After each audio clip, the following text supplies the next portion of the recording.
En este video vamos a empezar a discutir un nuevo tema, es continuidad uniforme. Tiene mucho que ver con continuidad, pero son conceptos diferentes, así que bueno, empezaremos viendo un poco acerca de la idea de continuidad como un pequeño repaso y de ahí introduciremos lo que es continuidad uniforme. Así que bueno, aquí ya hice un esquema. ¿Qué significa continuidad? Básicamente que existe un límite en un punto, ¿no? O sea, decimos que la continuidad, o sea, que una función f es continua en un punto x0 si el límite, cuando x tiende a ese punto, va a ser f de x0, ¿no?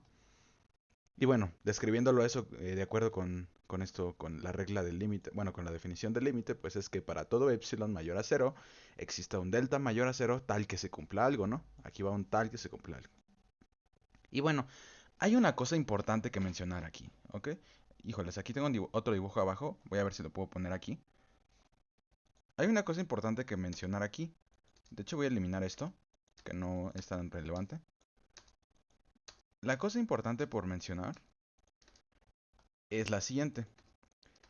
El límite, o sea, el límite que tenemos cuando x tiende a x0 de f de x, bueno, cuando es continua se supone que debe ser igual a f de x0, ¿no? Pero resulta que los deltas que demos, porque la definición lo que dice es que para todo epsilon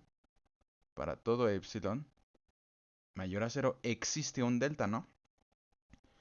Los deltas que demos resulta que van a depender del valor al que nos estemos acercando, ¿no? O sea, en este caso x0. Así es, tal cual. Un delta, o sea, el delta que demos depende de x0. No es lo mismo el delta que demos para cierto x0 que para otro, ¿ok? Y bueno, eso a lo mejor es claro.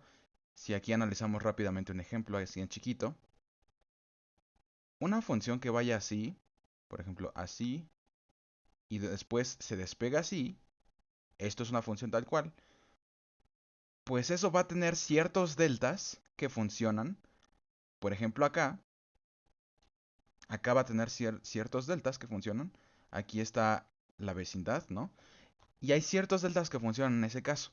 Pero esos deltas no necesariamente van a funcionar de este otro lado, ¿no? Como dije, eso pues va a depender de este numerito de acá. ¿Ok? Eso es de manera rápida, ¿no? Y eso es a lo que quiero llegar con continuidad uniforme. En continuidad nos enfocamos en un solo punto. En continuidad uniforme nos enfocamos en intervalos, ¿ok? Y ahí es donde está la diferencia. Vamos ahora sí a este dibujito que está arriba. Y en este dibujito quiero que veamos algo. Aquí se puede ver que la función es continua en el punto x0. ¿Por qué? Pues porque todos los números x dentro de un intervalo, bueno, dentro de una vecindad, esta es la vecindad, la que tenemos acá abajo. Para un x, o bueno, más bien para cualquier x dentro de este intervalo, dentro de esta vecindad, pues resulta que f de x va a estar dentro de esta otra vecindad, ¿ok? De esta que tenemos de este lado, ¿ok? En otras palabras, gráficamente, como se ve eso, pues es de esta manera. La función en este cachito, pues va a caer dentro de este rectángulo, ¿no? De este cuadrado, pues. O dentro de la intersección de estos dos rectángulos, de este rectángulo y de este otro rectángulo. Si una función tiene el límite en un punto, entonces la función va a caer dentro de esta intersección, ¿ok? ¿Y qué pasa aquí? Pues que aquí tenemos que ser cuidadosos a la hora de escoger nuestros deltas, como se ve, ¿no? O sea, que exista uno no quiere decir que funcione para todos, porque aquí, si escogemos un delta más grande, en otras palabras, si este rectángulo es más grande, la vecindad ya va desde acá hasta acá, pues ¿qué es lo que pasa? Que la función, por una parte, sí está dentro de la intersección, ¿no? Aquí, ¿cuál sería la intersección? Sería este pedazo de acá, ¿no? Este rectángulo. Es como la intersección de estos dos rectángulos. ¿Ok? Pero aquí hay un pedazo de función que voy a colocar de color rojo, yo creo. Este pedazo de función, pues resulta que está en el rectángulo morado, pero no está en el rectángulo verde. Y eso no puede suceder. ¿ok? Por eso digo que no funciona para todo delta.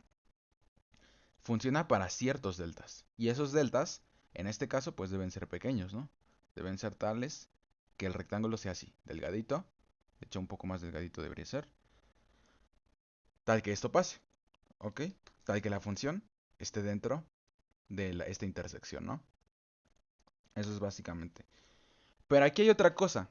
Regresando a esto mismo que estaba diciendo acá, de que los deltas que funcionan para este punto, ¿ok? Para este punto, por ejemplo, con esa vecindad, no necesariamente tienen que funcionar para este de acá, ¿ok?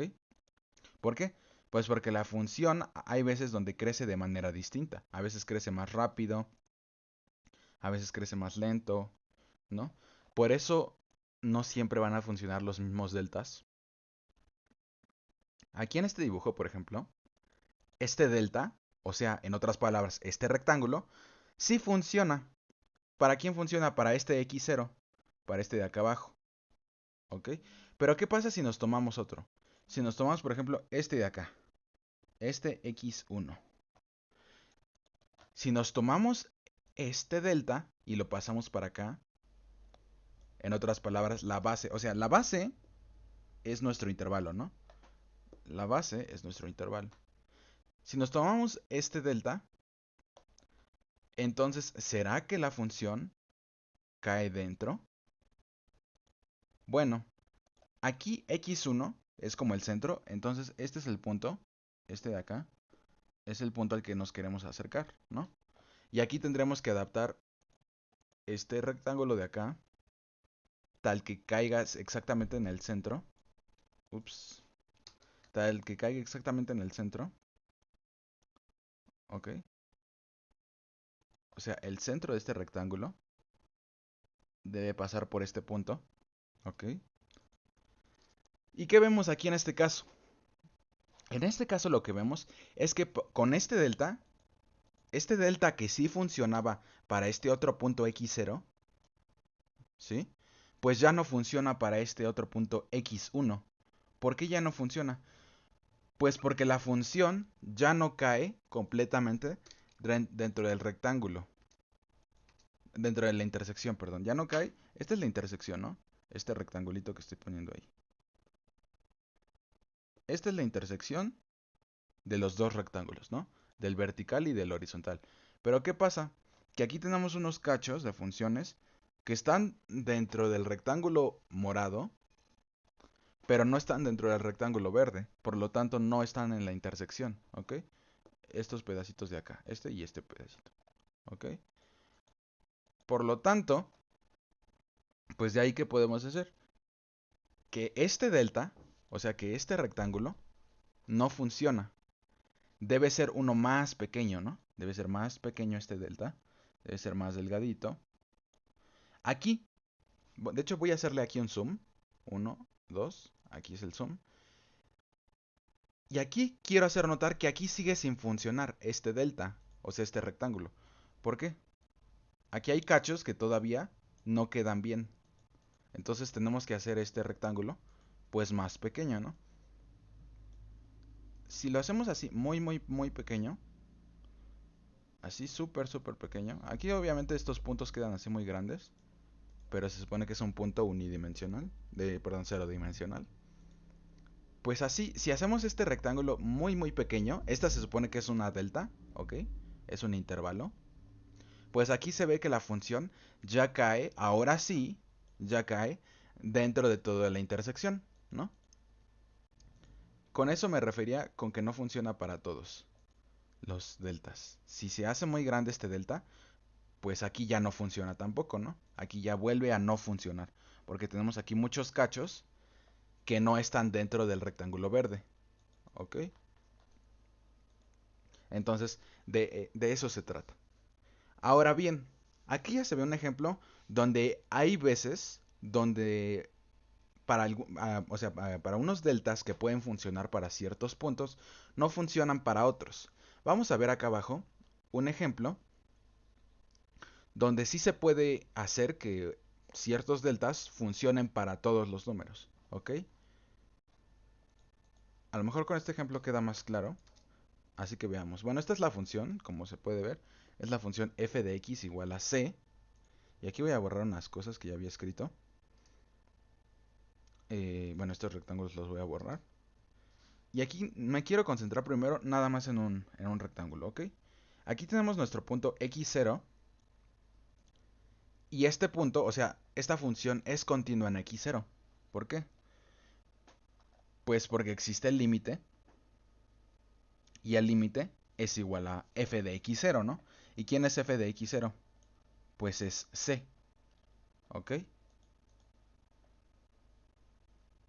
Y aquí notemos que para todo epsilon, en otras palabras, no importa qué tan gordo sea este rectángulo que tenemos acá, para todo epsilon, para, para todo intervalo que tengamos acá sobre el eje Y, sea así grandote o más grandote todavía, o si lo hacemos muy pequeño, así muy muy pequeño este rectángulo, pues resulta que para todo epsilon, la función se queda dentro, para todo epsilon mayor a cero, claro. No importa, aquí sí, no importa la delta que demos, puede ser muy grande o muy chiquita, no importa cuál demos, pues la función siempre se queda aquí, se queda en la intersección, si se dan cuenta. Se queda en la intersección, exactamente, ¿ok? Que no se quedara en la intersección es que se saliera así, ¿no? Así sí se sale de la intersección. Pero como es constante la función, pues todo el momento se queda dentro, ¿no? Se queda dentro, ¿ok? Y aquí está la intersección, ¿no? Es este rectangulito que tenemos acá. O si hacemos nuestro epsilon más grande, así más grande, pues aquí nuestra intersección sería este rectángulo de acá, ¿no? Y pues aquí lo importante es ver que no importa cuál sea el delta que demos, o sea, no importa qué tan grande sea este intervalo, resulta que la función siempre está aquí adentro, ¿no? Y bueno, esto no solo sirve para este punto x0, sino que en realidad también sirve para este punto x1, por ejemplo. Si pasamos acá el intervalo x1, ¿ok? Con centro en x1, pues nuevamente aquí podemos observar que la función cae dentro de, de nuestra intersección, ¿ok? Es bastante interesante observar eso. Y nuevamente, este rectángulo, bueno, este rectángulo finalmente lo que representa, no nos confundamos, es este intervalo, ¿no? Es el intervalo o es la vecindad con centro en x1 y radio delta. ¿Ok? Entonces aquí lo adaptamos, ¿no? Y nuevamente verificamos que aquí está la intersección de los dos rectángulos y aquí adentro sigue estando la función, sigue estando dentro de nuestra intersección, ¿ok? Lo mismo aplica para x2, aquí nuevamente la función se queda dentro de la intersección de estos dos rectángulos. Aquí podemos observar claramente que sí se cumple, ¿no? Y en realidad no solo para estos tres, sino para cualquiera, para este x4, para este x5, x6, o sea, para todos los números dentro del dominio se cumple esto, ¿no? Muy interesante de observar. Y bueno, esto es la base básicamente de nuestro concepto que es continuidad uniforme. Esta es la definición, la vamos a explicar en el siguiente video, pero bueno, veamos de una vez qué dice la definición. La función f es uniformemente continua en un intervalo a si para cada epsilon mayor a 0 existe una delta mayor a 0, tal que para todo x y y en a, el valor absoluto de x menos y menor a delta implica que el valor absoluto de f de x menos f de y es menor a epsilon.